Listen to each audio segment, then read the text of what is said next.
This next halakha is difficult. It's a difficult halakha. We're in the second chapter of the Laws of Teshuvah. In the fifth halakha. Remember, if you have Sefaria, you're welcome to check over there. Second chapter. This halakha is difficult because we're not around healthy people anymore. We're not healthy. The people around us are not healthy. And therefore, it's very difficult for us to understand how a healthy population would react to the halakha we're going to read now. And it's also very difficult for us to understand in terms of those who, actually at Kehillat HaShamayim we have an advantage. We are a pretty close community, but there's definitely elements of community that we don't have, that olden day Jewish communities had. And that's going to make a difference in how a person understands these halakhot. 2-5. 2-5. Because you were talking about like self-esteem and so on. Yeah, and I'll explain once we read them.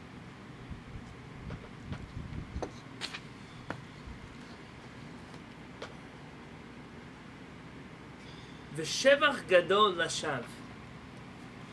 It's a great, just for the recording.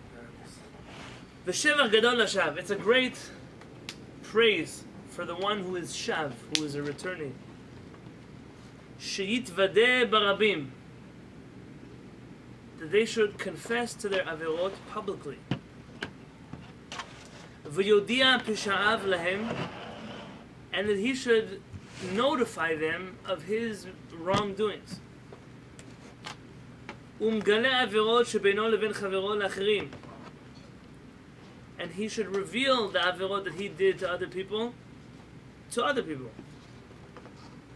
V'omer lehem, he should tell them, Omnam chatati leploni v'asiti lo kach v'kach. You know, I did wrong to this person, and I did this and this wrong. V'hareini hayom shav umitnachem. And today I have returned and I have been comforted. And any person who is arrogant and doesn't notify of his averot, and he covers them up, en teshuvato gmura. His teshuvah will never be complete. It is teshuvah, but it is not a complete teshuvah. Where else do we find the concept of complete teshuvah? What was the Rambam's great example of complete teshuvah?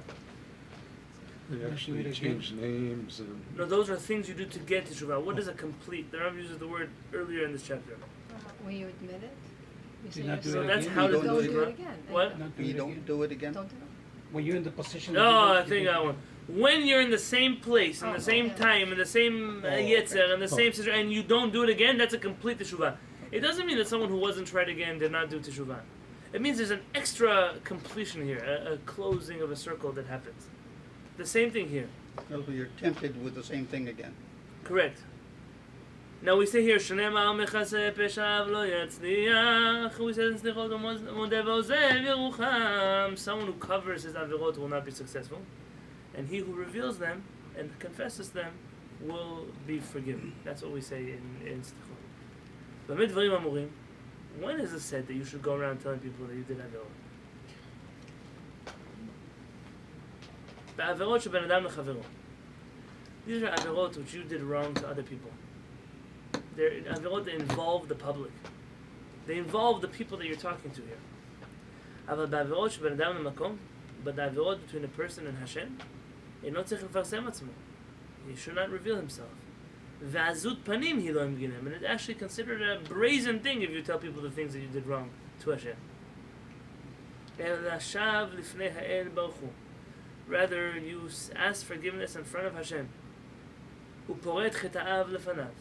And you enumerate your chetayim in front of Him. ומתוודע עליהם לפני רבים סתם. And he confesses to the community in very generic terms. What does that mean, confess to the community?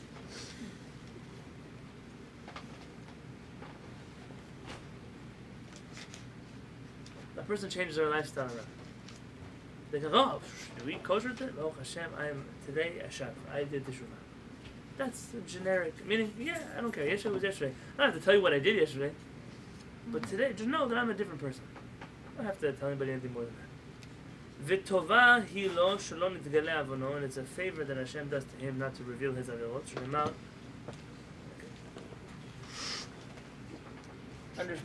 Understand here that if a person, we had a situation here in San Diego, not in this business. It's a situation that still exists here in San Diego. There's a man who he's Jewish.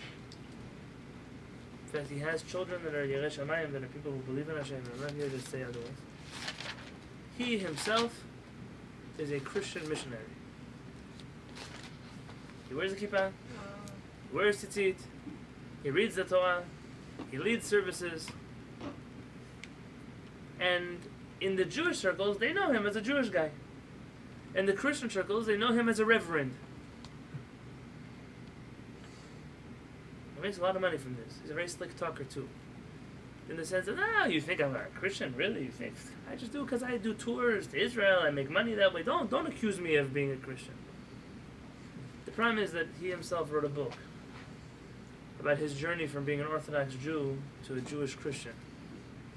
But he's smart. He didn't write in English. Yeah, you don't have to mention names, please. On camera, I don't want to get in trouble with anything I don't want to say.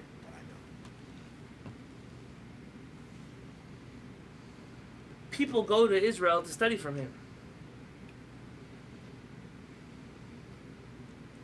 And there are many articles written about him and the work that he does, and the people who praise him, the holy work that he does. And he comes here every once in a while to this town, to this neighborhood, and he reads the Torah, and he leads services, and he gets aliyot, and he says Kaddish, and he's counted for a minyan, because he tells people here, I'm not that anymore. Maybe I used to be like that, I'm not like that anymore. So when it came time for him to come to my Kehillat, I'm not stupid. I believe you tell me you did the Teshuvah, fine. Just tell everybody. I mean, stand up in front of the Kehillat and say, I used to be a predator to the Jewish community. And I don't do it anymore. Today I'm about Teshuvah. And take down all the websites. that I was going to ask for him, because his whole thing was he makes money by taking people to Israel, and he makes money. And he makes money. Whatever you whisper is going to be heard on the camera too. He says this is parnasah. How can you throw away his parnasah? Let's pretend that it's okay to have a parnasah. I'm just pretending here. At the very least, come and stand up and say, hey, I used to do this. I don't do it anymore. I'm asking forgiveness from HaKadosh Baruch Hu, from the Jewish people. I want you to know, just don't have any doubts about me. He will not do it. He will not stand up in front of the Kehillat and say he doesn't believe in Yeshua. So what do you want from me?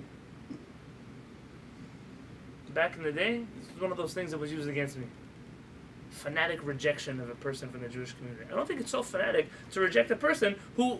It's not a person who has an emunah problem. This is a person who uses their money, their institutions, their knowledge to convince people that Yeshua is the Redeemer of the Jewish people. That's not something I have to tolerate in a Jewish community. A lot of things we have to tolerate, but not that. Until today, the situation is like that. What are you going to do? So there are certain things that you do that involve the Jewish community, and therefore when you come back and do teshuvah for them, you have to notify the Jewish community. You know in Ashkenaz there were chachamim that ruled that if a person converted to Catholicism who was Jewish, even though you can't really convert out of Judaism on a halachic level, they made a takana that such a Jew would have to go through a conversion process when they came back. They'd have to stand in front of a beit din, accept upon themselves Hashem, reject Yeshu, and go into a mikveh. And only then will the Jewish community take them back. And I'll tell you, Tov asu, they did a good thing. One, it ups the stakes for somebody who leaves. Two, it makes sure that when a person comes back, they really come back. Because only a person who really changed their emunah beliefs would go through such a thing. Not to embarrass them, it's in front of 3 people. Is that halakhic or? Is it no, it's only halachically binding in a community that would demand such a thing. I mean, there are many takanot you can make in a community. It's a decree. In this community, X, Y, and Z. You don't really have the concept of a halachic community today that makes such maybe super legal rules. But in the old days... on all of Israel. Right, exactly. Even in Europe, like this wasn't accepted in all of the communities, but in certain communities that accepted these takanot, these rules, You do have similar things, like in the Hasidic communities, they'll have guidelines about, how much you can pay for a wedding before the rabbi will agree not to come to your wedding. So what's a gadol ador? They don't have the power to do kind of like say this is how it's supposed to be for all of Israel. Right. Well, yeah, the answer is they should, but the problem with the Gadol, whoever you'll consider a Gadol Ador, he doesn't consider a Gadol Ador. So it's binding over whoever listens to this particular authority. And that's really listen, there were decrees. For example, there was a Sephardic decree in Yerushalayim, made by the Chida, that if you were over the age of 20 and single, you were not allowed to live within the four walls of the old city. What? Yeah. Yeah, you told us about that. The old city is too holy of a place for people who are maybe going to have improper thoughts. And the age of 20 is the cutoff for getting married in halakha, so you can't handle it and move out until you get married. That was in effect. No, not really effective. They didn't throw people out, but that was in effect until Rabbi Viduy Yosef became the chief rabbi and annulled that decree. So listen, today is a different world. People don't get married at 20. You want people to get married at the right age, and he got rid of this decree. And it was already obvious that the citizens of the old city of Yerushalayim were not viewing it as binding anyways. But there are many such communities that have decrees on themselves, and it's doable, and sometimes it's important. And it's always important to know that whenever such decrees are made, most of the time they have a story with the iPhone. They wanted FBI wanted access to the iPhone, and it was a whole privacy. Remember this whole story? And they wanted a back door inside of an iPhone. Every takana that real chachamim make has a back door to it. It has a way to either go around it, or a way to annul it. And anyone who tells you otherwise just doesn't understand about takanot. Even the takanot, for example, Ashkenazim took upon themselves a takana not to marry another wife, only to marry one woman. But there's a back door to that. There's a way to avoid that takana. You know how? 1,000 years or? Okay, so very good. This canon was initially signed only for 1,000 years, which already passed. So the argument is that the Ashkenazi community just kept it going. Like on after your year lease is up, you go on a month to month. The Ashkenazim went on a month to month with this takana. They're taking it every generation at a time. And for right now, if you would go ask the Ashkenazi community, do you want to marry two wives? The answer would be no. So that takana has been perpetuated into the future. How do you get around this takana? Why would you want to get around this takana? I mean, not the guys in the room. You have a second wife. One's enough to take care of. Who can afford to? You also have to follow the law of the land. Okay, right. So this is important. The law of land actually does play effect. It has a role here. A man gets married. I'm giving you it's not a happy scenario, so just giving you an example.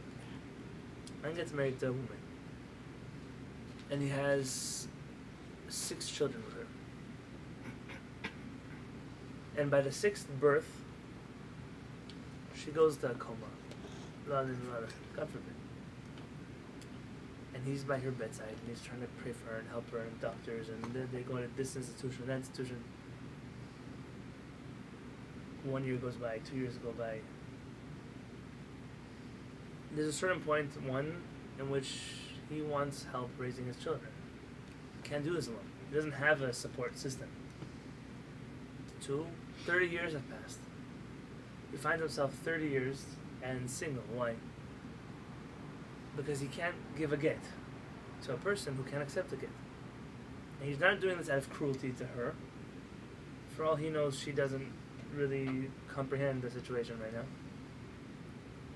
But to him, he's being we always talk a lot about agunot, but he's a man who's an agun. Agun, wow. He can't get married, even though according to halakha, technically he could. I mean, according to halakha, he could take a second wife to help him raise a child, and then God willing, when his first wife comes out of a coma, so he'll have 2 wives. That would be a halakhic situation. He really can't, though, not according to today's realm of halakha. And so in this situation, it's one where perhaps a person would want to get around this takana of not having a second wife. It also could work in a situation where someone goes missing. Imagine that a man is married and his wife was on the Titanic. And they never find her, but they also never found a body. In which case, a Bedin wouldn't be able to decide that she actually is dead. No. I'm familiar with the inequality here, that it doesn't work both ways in terms of if this would happen. I'm not here. We've given classes on this here in Shabbatot, and I'm more than happy to readdress these halachot again and then about the possible prenuptial arrangements that can be made or the clauses in the Ketubah. We've spoken about those things here. And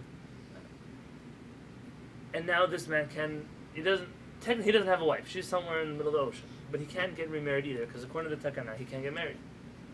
So in these kind of situations, the rabbis who made the original Takana said, if you can get a heter mea rabbanim, a heter from 100 rabbis, from different places, not all in the same yeshiva, not in the same room, 100 rabbis, and there were rules. What does it mean a rabbi? What does it mean from all around the world, from Israel, America, wherever there are Jewish populations, and they all agree that you can marry a second wife. The original rabbis rescind their takana. It's been done before. Actually, there's a famous Rosh Yeshiva alive today who is married to a second woman from such a heter me'arabani. Wow. For Sfaradim, it's not a problem.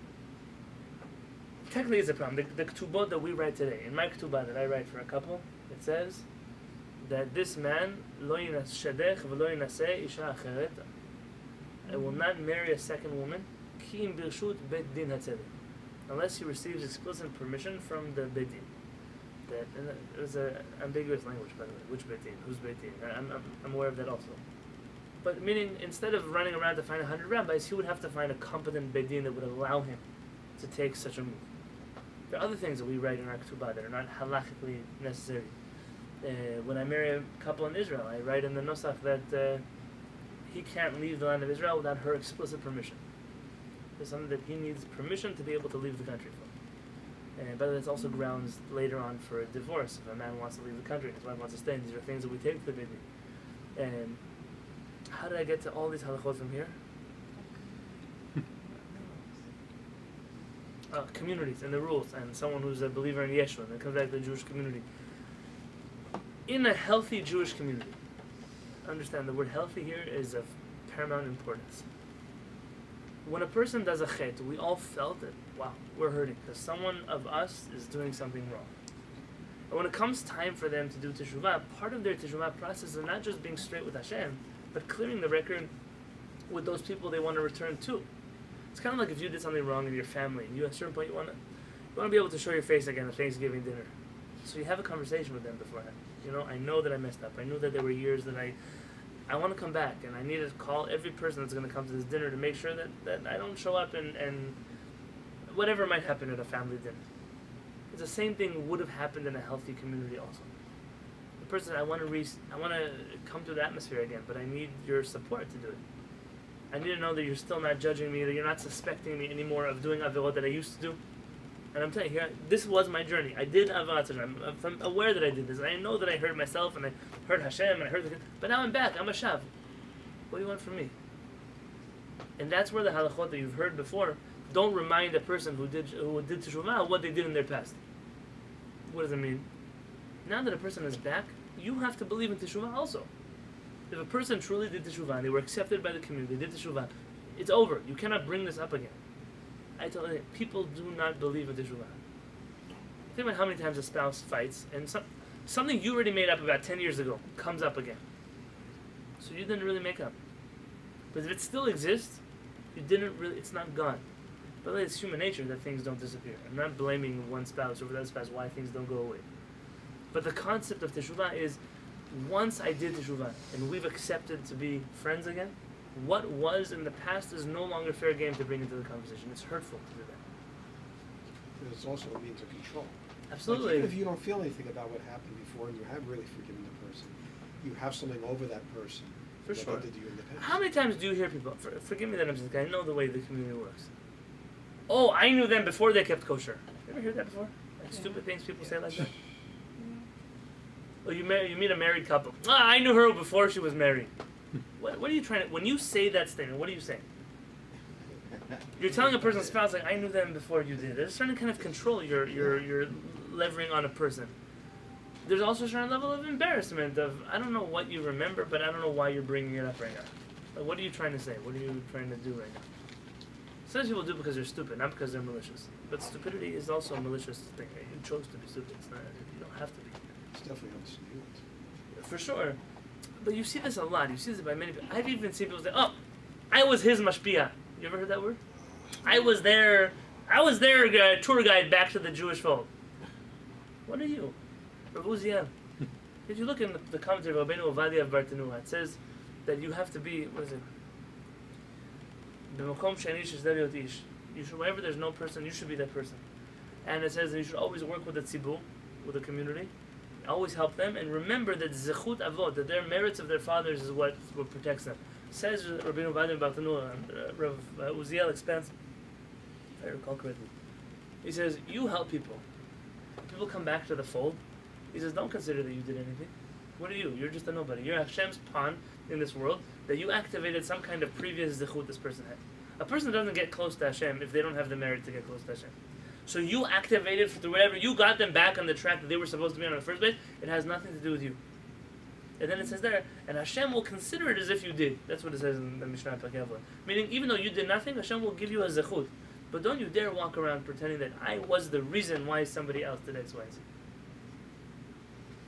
So, that same philosophy is used with converts. You're not supposed to talk about them before Correct. they're converted. And Well, see, this is a very tricky halacha here. And people will see this. It's a good you bring that up. That's actually a good point. I was actually going to go there. Or remind them of their Yeah. past. So let me start in a different place. Like what I mentioned about I was his mashpia. I had a person once who started praying here. And then they were told by one of their rabbis, I made you Jewish. And if you keep going there, I can make you not Jewish. Oh my gosh. It's a true story. Sympathetic. Now, understand this. First off, that's not true. It's a nice, it's like when you're president. I brought you into this world and I can take it. No, you can't. You'll be put on death row if you try to take me out. It's not something you can actually do. But that manipulation that you have to you, it's like I had a couple that came to me maybe 2 years ago. They were getting married. And the father-in-law wanted to buy the groom a suit for his wedding. And I said, don't do it. So why not? I said, I know your father-in-law. Yeah. I said, your father-in-law, one day you're going to fight with him. It's going to be a Friday night Shabbat dinner. You're going to sit at the table with him, and he's going to say, I even bought the clothing on your back. And you are going to want to die in your place. I said, don't do it. Only take from people that will never do that to you. Even if you need, go collect on the street from people you don't know. Because they won't do that to you. I said, don't take from him, because he will always remember that for the $250 you spent on your suit, you're gonna cringe one day because of it. Baruch Hashem, listen. Baruch Hashem, it was a wise person. In our situation, so this is something that happened. I've seen this. I've heard this in my ears. This situation is happening. People say you shouldn't talk to someone who converted to Judaism about conversion because it will make them uncomfortable. Now, I'm going to tell you the truth. They are right. They're misquoting. That's not what it says in the Talmud. It's a misquote, and I'll explain what the real quote is. But they're right. They're right because in a Jewish community, like most, where people who convert to Judaism are treated like second or third or fourth or fifth class citizens, that's the fact in the Orthodox community, then, of course, if I bring up something that's going to make you feel like a second or third or fourth or fifth class citizen, then it's going to be hurtful to you. But in a community where that's not the way that a person who is converted is treated, then there's nothing at all to the hefech. Sometimes people who converted actually want to share this journey or this story or the celebration. Inspirational. And I want to be able to look. It's an amazing thing. You say, I grew up Jewish, and I'm not even sure some days why I'm doing what I'm doing. Why do I want to do this? You have to reach out to somebody who didn't, and they gave up what they had to do this. That's the greatest lesson you can have. But that only works in a healthy community. For example, in our community, when someone finishes the conversion process, we make a party for them. Remember, Raphael, when we came back from Israel together, we made a party together. Because we as a community celebrated a significant milestone, not just for Raphael, but for us. We, Baruch Hashem, have another Jewish person in our community. And I know that probably there are not many other communities in the United States that do that. Because a person converts, and I remember, because I've been at many people's conversions, where they go back to their community and they don't even say a word. Only the rabbi knows that today they started wearing tefillin. Because it's like, I don't even want to tell people. That's not what the Talmud says. What the Talmud talks about is, let's say a person converts to Judaism, and they're from Japan. And they're Japanese. Their family, their parents are Japanese. They themselves. Ruth, even after she converts, she's Ruth the Moabite, even though she's Jewish. But her identity, where she grew up, where she comes from, she's from Moab. And we know that you can't separate human emotions from people. Now, if someone comes to the Beit Knesset and they're going to say something like, that stupid Japanese company that I bought something from. Oh, hold on, wait. That hurts. Yes, I identify with Jewish, I identify with you, but I have family. I grew up in Japan. What do you have?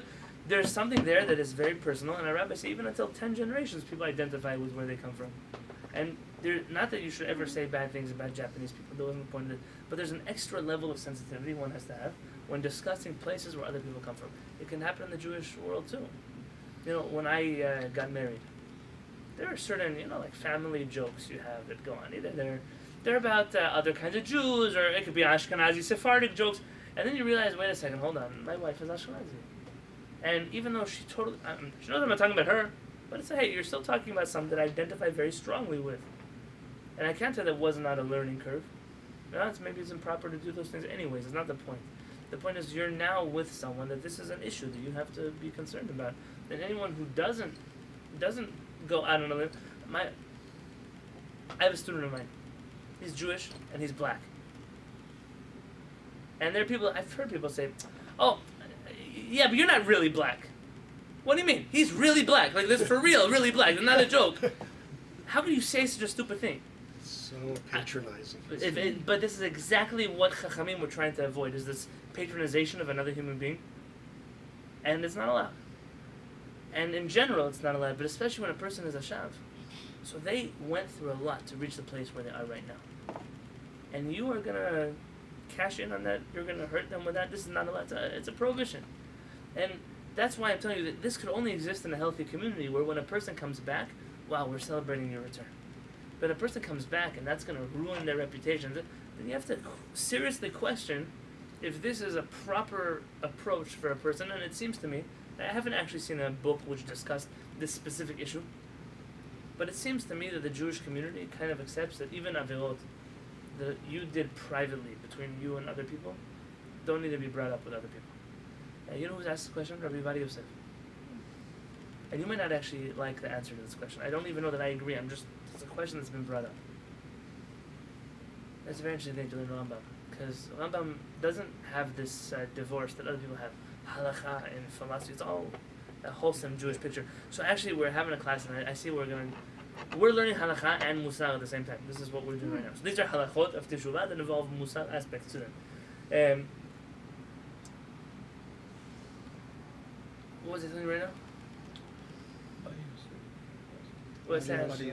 Oh, Chaim Yosef. What happens if I grew up doing a lot of avirot?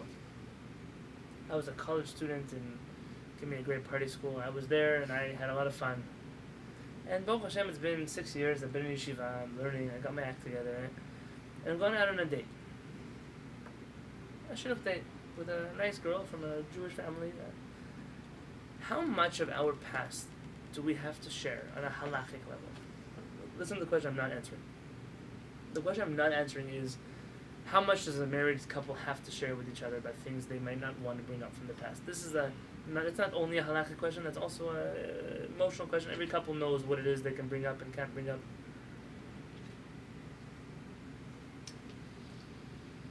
And Chavod Yosef rules that all you have to share is, I was not a Torah observant person. I did avirot, and today I'm a completely different person. I'm a Baal Teshuvah. More than that, you don't have a halachic obligation to share. If one chooses to, that's a different conversation. But it's not one that you have to have. You don't have to feel like I'm lying and I'm misrepresenting myself. I represented. And you could use your imagination to think about what it is that I did. Maybe you want to avoid that. Maybe you want to say, hey, listen, I did a lot of avirot, but don't think, I didn't do those kind of avirot. Maybe you want to do that because the imagination can run wild.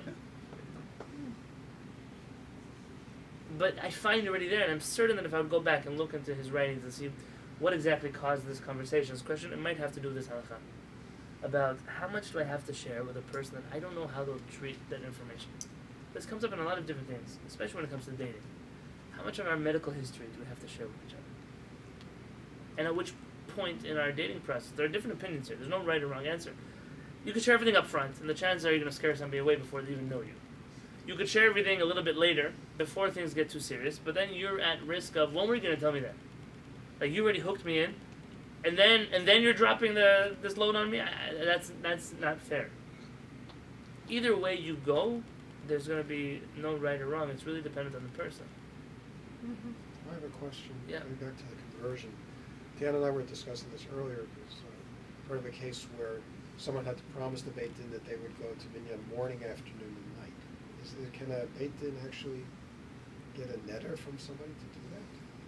I mean, I know They made them promise that in order to convert or in order to be part of the conversion process. to convert. I'd have to ask. I don't remember the specific. I'll give you an example. Yeah. In our conversion process, I require that people live in the Jewish community, not any Jewish community, one that is supportive of their Jewish experience, because there are communities they'll go to that is not going to be supportive of this process. Yeah, and I'm sure that people know this. But it's not as easy to find as you might think. It's not so simple. But those who do, then it's a very nice thing. I have a relationship with that rabbi, and we have conversations, and it's he's doing that sponsoring, that teaching that we have now. Someone coming from Portland, Oregon, and the rabbi there is a friend of our Bidin, and really he's doing everything, and we're just the final hammer blow. And this question comes up: what happens if the day after the conversion, someone moves to a place where there definitely aren't Jews? They moved to Dubai. Actually, I think is there Chabad in Dubai? Yeah, that is true. Never mind, not Dubai. Okay. They moved somewhere that's very remote and doesn't have a Jewish community. What can I do then? I can take away their conversion?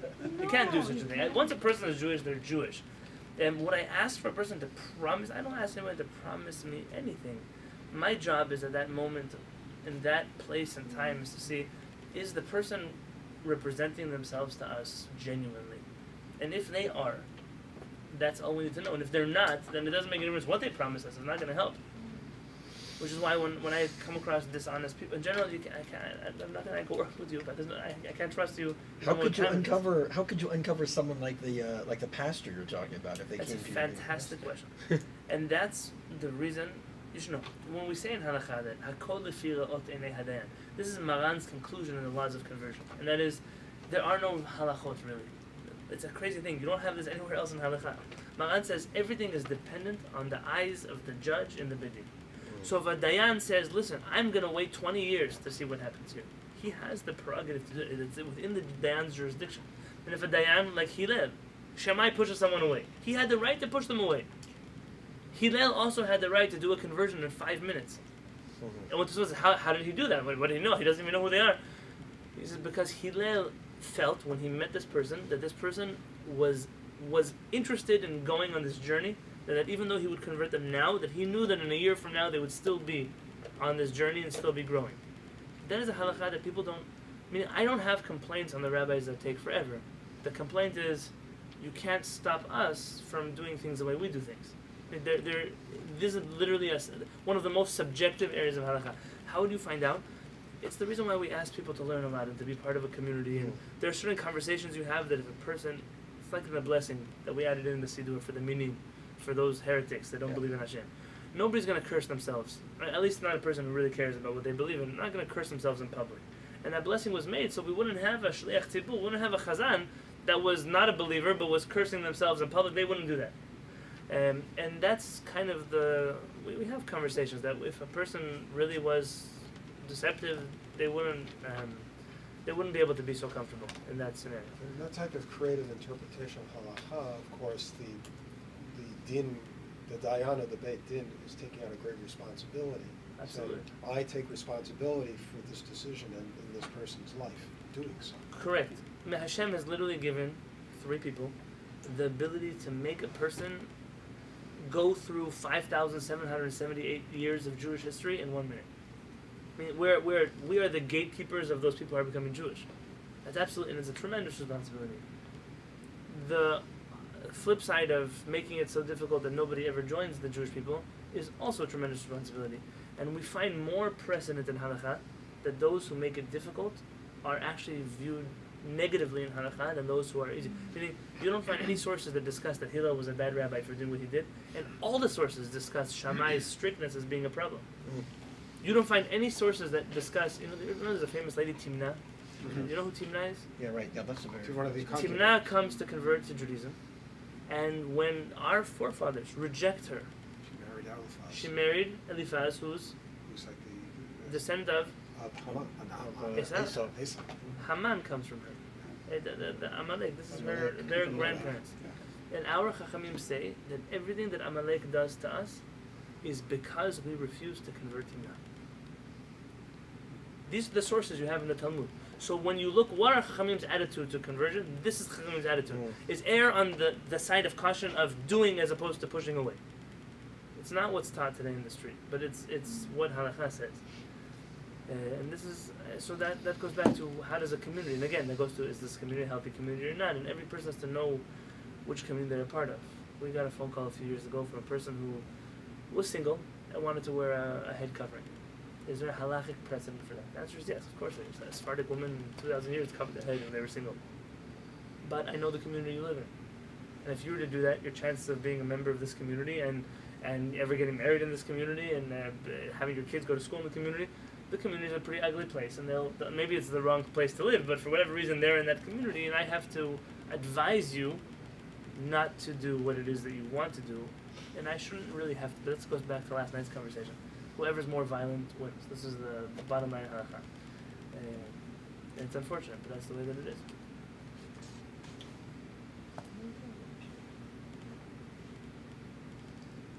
Alright, let me see if I finished the halakha.